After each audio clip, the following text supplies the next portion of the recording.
Alhamdulillahi Rabbil alamin ва салату вассаламу аля набийина Мухаммад ва аля алихи ва асхабихи ажмаин. Аллахым бизге пайдалуу илим насип кыл. Үйрөнгөн илимибизди, үйрөнүп аткан илимибизди жакшылыгыбызга себеп кыл. Илимибизге илим арттыра көр. Аллах таалам жардам менен бүгүн биз кабырдагы 3 суроо, 3 негиз диндеги Аллах тааламды таануу, пайгамбар алейхиссалату вассаламды таанып билүү, ислам динди дайли менен билүү. Мына ушул 3 негиз китебин өтүүдөбүз. Дагы деле биз ошол автордун кириş сөзүндөбүз. Кириş сөзүндө адам баласына милдет болгон 4 нерсе. Бул нерсе Асыр сүрөсүндө келгенин далил катары келтирип, жана ошондой эле жалпы адамзаттын бактылуу болушунун негиз экенин билдик. Жана ошондой эле адам баласынын кыйроого учурап бактысыз боло турган себебин да билдик. Бул себеби мына ушуларды таштаса адам бул дүйнөдө да акыретте дагы зыянга учурагандардан болот экенин билдик. Буга чейинки өткөн сабактарда билдик, илим талап кылуу эмне экен, парс экен ар бир мусулман адамга. Динин билбей коюу болбойт. Бул деген сөз, амал кылам десең сөзсүз ошол амалдын кабыл болуш үчүн шарты билиш керек. Билбесеңиз кантип амал кыласыз? Же аны адашуу менен кыласыз. Ошон үчүн амалдын кабыл болушунун шарты илим. Мына ошо илим менен билип атасыз, ихлас керек экен, сүннөткө шайкеш келиш керек экен деп, бул шариаттын негизи Куран сүннөт экен деп, ибадатты түшүндүк. Ибадат деген ушу 2 шарты бар экен. Ихлас жана пайгамбар саллаллаху алейхи ва салламдын сүннөтүнө дал келишкен. Ушунун баары илим менен билип атабыз да. Мына ошондуктан мусулман адам өзүнүн жаратканын Роббисин таанып, динин далили менен таанып, Аллахтан жөнөтүлгөн пайгамбарды билүү ушул диндин негиздеринен болуп саналат. Ошол нерсени далил менен билүү. Жана ошо билген нерсебизге амал кылуу. Эгерде биз үйрөнбөй койсок, анда 100 бурган болобуз. Үйрөнүп туруп амал кылбай койсок, анда өзүбүзгө бул илим каршы күбөгө өтөт. Билип туруп амал кылбай койгон мурунку Аллахтын карына калган адамдардын кебетесин кийет экенбиз.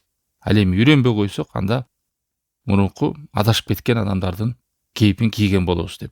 Аны ушул жакшылыкты билип, үйрөнүп, амал кылып, башка бирөөлөргө жакшылыкка чакырат экенбиз. Чакырууда Аллах берген сага жакшылыкты бөлүш деген сөз. Мурунку коомдор ошол жакшылыкты бөлүшпөй, таркатпай, кандыктан кыйраган. Бани Исраил коому дагы канча деген коомдор билген нерсесине амал кылбагандыктан, же болбосо билип туруп башка бирөөлөрдү чакырбагандыктан чоң-чоң балелерге түшкөн. Мына ушул нерсени Алла таалам бизге буйруган. Буну ушул азыркы сөзүм айтканда даават, жакшылыкка чакыр, жамандыктан кайтыруу. Ал дагы эмне менен келет? Илим менен келет. Билген нерсесине адам чакырыш керек. Аны ошол жолдо анча-мынча кыйынчылыктар болот. Ошого сабыр кылуу деп. Анан ушул сөздөргө негизине илим, амал, жакшылыкка чакыруу, сабыр кылуу дегенди автор далил катары Асыр сүрөсүн келтирди. Вал аср иннал инсана лафи хуср илля аллазина аману ва амилус солихат ва тавасау бил хак ва тавасау бис сабр деп. Убакытка ант, чындыгында адам балдасы, инсандардын бардыгы бактысыздыкта, курууда, кыйроодо, учуроодо, зыянда, тек гана ыйман келтиргендер, жакшы сооп амалдарды кылгандар, бири-бирине жакшылыкка чакыргандар, жана сабырга бири-бирин үндөгөндөр деп Асыр сүрөсүндө кабарлады. Аллах таалам убакыт менен касам ичти. Убакыт бул махлук, Аллах таалам жараткан нерсе. Аллах таалам бир нерсе менен ант ичкенде, ошол нерседе адам үчүн чоң бир ибараттар, сабактар, пайдалар, бир өтө бир улуу нерсе менен Аллах таалам ант ичет. Ал эми адам баласы тек гана биз Аллах таалам менен гана ант ичебиз. Аллах таалам өзү каалаган нерсе менен ант иче берет. Бирок ошо ант ичкендердин Куранда карасаңыз, бүт нерсе адам үчүн ибарат, сабак, үлгү боло турган бир улуу нерселер менен ант ичкени көргөзүлүп турат. Мисалы убакытты карасаңыздар, убакытта Аллах тааламдын бир белгилери, аяттары бар. Мисалы убакыт менен ант ичкенде Куранда бир нече жерде ант ичкен. Бирде убакыт менен, бирде караңгы каптап келген түн менен, бирде шашке убактагы таңгамалкы күн чайта келген жанагы духа убакыт менен ичкен. Бир нече жерде ошо убакыт, неге десе убакыт адамдын бактылуу болушундагы, бактысыз болушундагы убакытта канча деген өрнөктөр, ибараттар бар. Мен деген жер бетинде капырлар өттү. Мен деген жер бетинде бузуклар өттү. Мен деген кутурган адамдар өттү. Убакыт менен адамдар ушу бактылуу экени же бактысыз экени аныкталып калат. Кимде ким убакытын пайдалана турган болсо, ал жакшылыкта. Кимде ким убакытын кур кетире турган болсо, ал зыянга учурайт.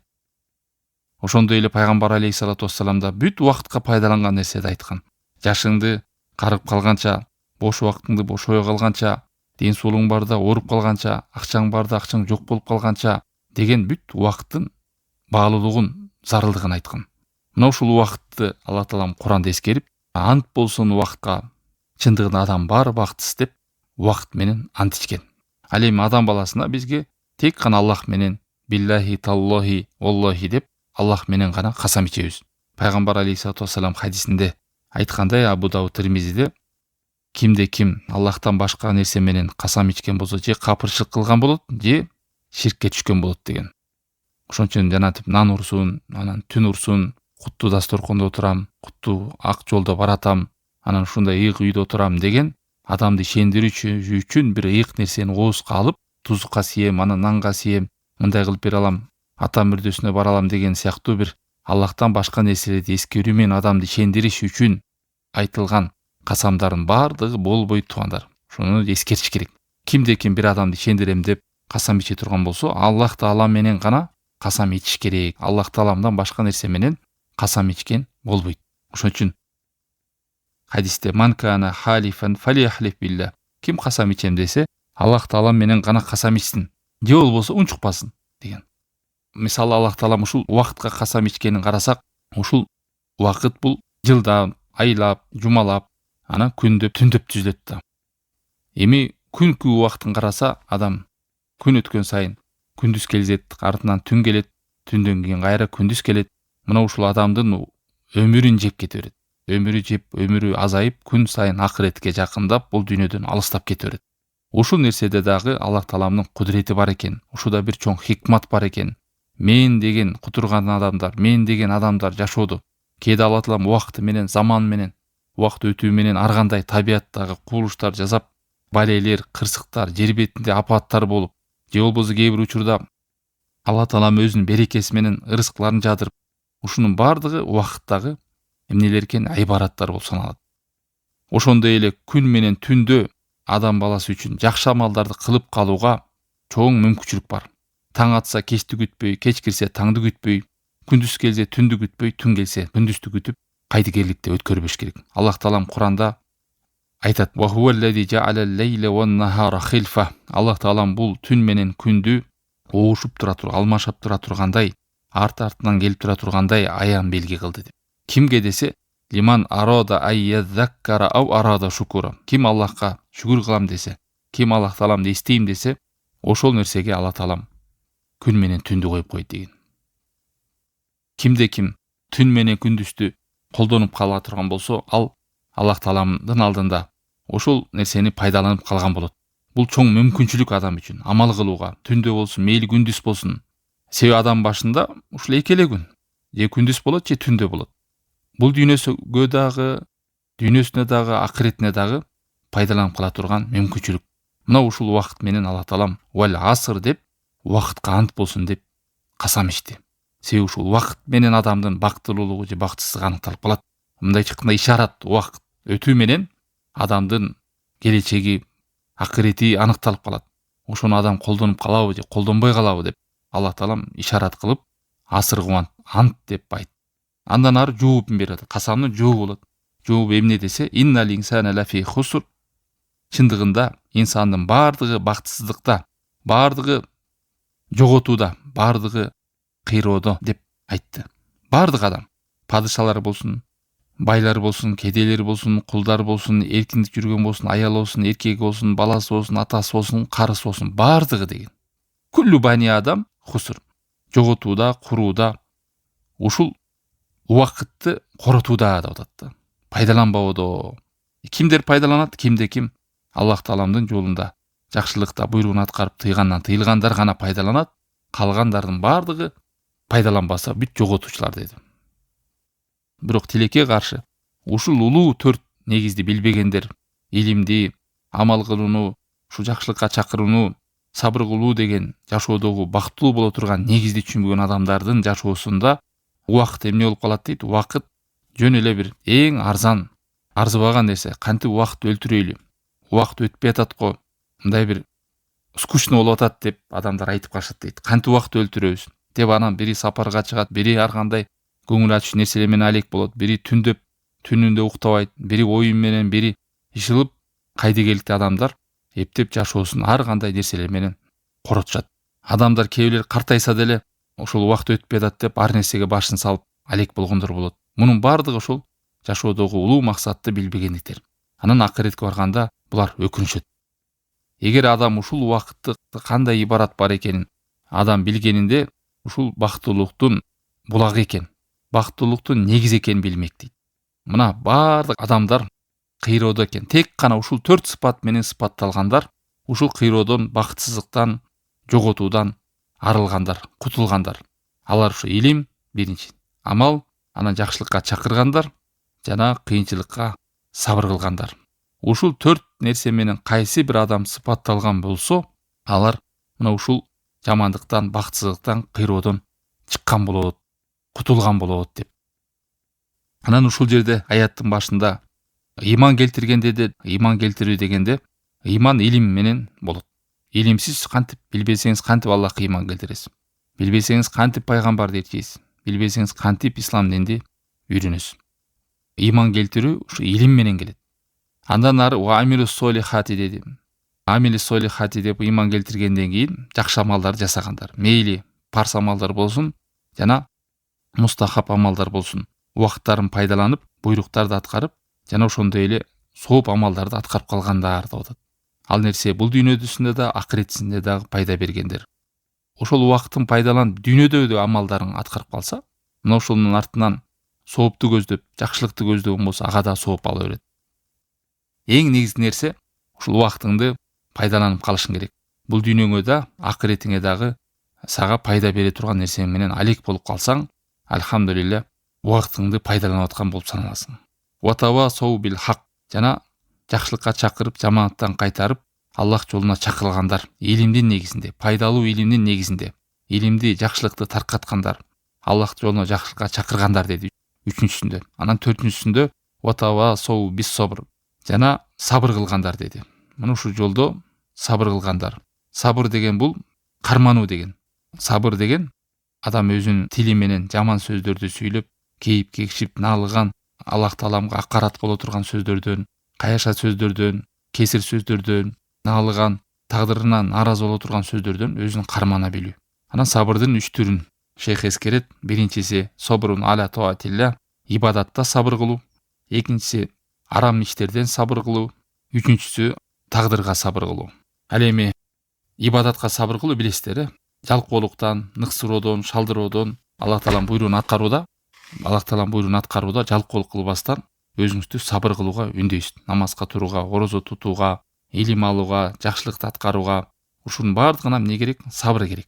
Экинчиси арам нерсе сабыры бул адамдагы өзүнүн калоо эңселери жана шахваттары күнөө нерсе боло турган болсо, ошол нерсени тыя билүүсү. Ошол нерседен өзүн токтото билүүсү. Мына ушуга дагы сабыр керек. Ал эми 3-чү сабыры тагдырга сабыр деген бул адамдын жашоосундагы келген кыйынчылыктарга, тагдырына жазылган жагымсыз абалдарга, жакынын жоготот, акчасын жоготот, ар кандай оору менен чалдыгып калат, ыңгайсыз, кыйын абалдарга туш болот адам. Мына ошол нерседе адам сабыр кылыш керек. Жана кейип кекшип, Аллахка нааразы боло турган сөздөрдү сүйлөбөстөн, өкүрүп бакырып, жакырыңызда жана бетин тытып ушундай жаман нерселерди кылуудан алыс болуш керек. Мына ушул сабырдын 3 түрү. Ал эми күнөө иштерге адам сабыр кылат, ошондой эле эмне кылат? Тобо кылат. Эгерде ошол күнөөгө түшүп кала турган болсо, сабыр жетпей, анда тобо кылат. Адамдын башына келген кыйынчылыктарды биз, балелерди эмнеден билебиз? Адамдын өзүнүн колунан кылып келип чыккан натыйжасы. Мына ошол нерсе менен Аллах Таалам бул дүйнөдө кайдыгер адамды эскертет, капыр адамды иманга чакырат, адамдарды эскертип ойготот, башына бир балелерди түшүрүп. Же момун мусулман адамдар болсо, ошол менен даражасы көтөрүлүп тазарат. Куранда Шура сүрөсүнүн 30-аятында Ома асабакум мин мусибатин фабима касабат айдикум ва яфу ан кафир. Силерге кандай гана бир мусибат, проблемалар башыңарга келсе, ал силердин өзүңөрдүн колуңар менен кылгандын натыйжасы деген.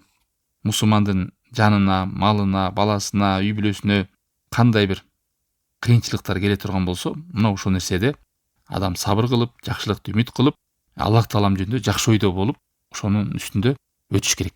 Өзүн таштап салбаш керек. ошондой момундарды кыйынчылык келсе дагы Алла таала аларды мактаган. Алар эмне деген? Инна лиллахи ва инна илейхи раджиун. Биз Аллахтын мүлкүбүз, Аллахка гана кайтуучубуз деген. Мына ошолорго Аллахтын ырайымы болот, жакшылыгы болот деп, алар гана ошолор түз жолдо болот деп Аллах таала Бакара сүрөсүнүн 155-157 аяттарында сабырдуу адамдарды, жакшылыкты үмүт кылган адамдарды, туруктуу адамдарды ушундай сөздөр менен мактаган. Мына ошол сабырдын ичине камтылып кетет. Эмне? Ошол жакшылыкка чакырганда дагы сабыр керек. Буга чейинки сабагыбызда айткандай, жакшылыкка чакырууда бири кабыл кылат, бири кабыл кылбайт, бири жаман сүйлөйт, бири себеби жакшылыкка чакырганда адамдардын напсисине, кумарына, шахватына каршы келген сөздөр айтылат. Анан ошол жерде адамдар ошол нерсени жүз буруп, ар кандай сөздөрдү адамга сүйлөйт. Анан ошол жакшылыкты бөлүшүүдө сабыр кандай десе, негизги түшүнүгү туугандар, ошону токтотуп салса, таштап салса, анда сабыр кыла албады болуп саналат дейт алымдар. Кантип билесиз, мен мисалы жакшылыкка чакырып атам, ошол нерседе сабыр кылып атамбы же кылбай атканыңызды кантип билесиз? Эң негизги чертасы биле турган нерсе токтотуп салуу. Бир жакыныңызга дават кылып жүргөнсүз, айтып жүргөнсүз, бир жагымсыз сөз угуп каласыз дагы, болду мен сага экинчи айтпайм, жакшылыкты сага бөлүшпөйм, токтотуп койдуңуз да, сабыр кыла албай койдуңуз деген сөз.